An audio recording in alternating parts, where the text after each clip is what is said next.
Ang ikawalong estasyon. Nasa lubong ni Jesus ang mga babaeng taga-Jerusalem.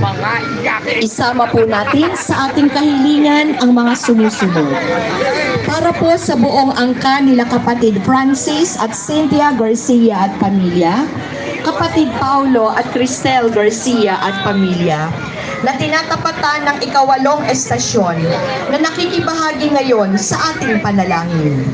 At para rin po sa buong mundo upang maibsan at mawakasan ng gutom, lalo na sa mga mahihinang miyembro ng lipunan.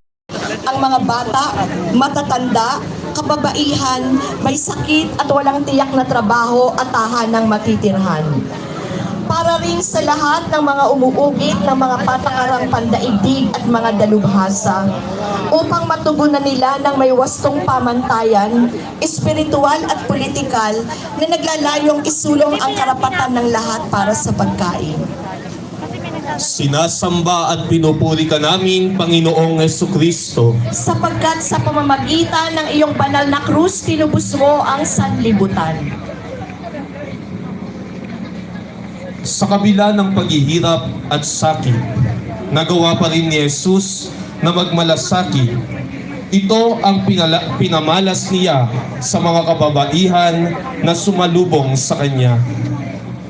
Sa pagtangis ng mga babae, dahil sa nakikita nilang paghihirap ni Jesus, nasabi pa rin ni Jesus ang mga salitang, "Mga kababaihan ng Jerusalem, huwag ninyo akong iyakan. Ang tangisan ninyo'y ang inyong mga sarili at ang inyong mga anak." Hindi kinakailangan ni Jesus ang ating awa, ni hindi niya rin kailangan ang ating pagdamay. Mas nais ni Jesus na makita natin ang paghihirap ng iba at dumamay sa kanila.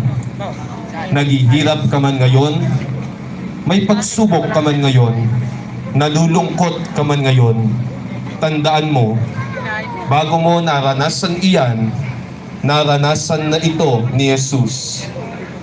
At ang pagdanas ni Jesus ng mga paghihirap ay tanda ng kanyang pagdamay sa ating lahat.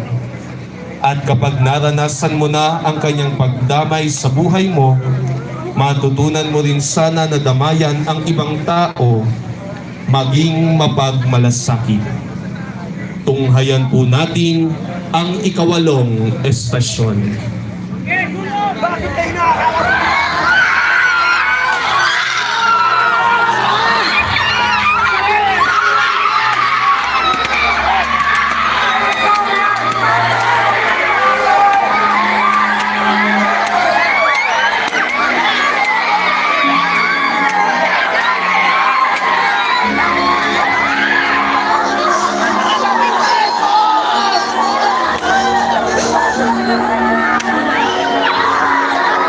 Kababaihan ng Jerusalem,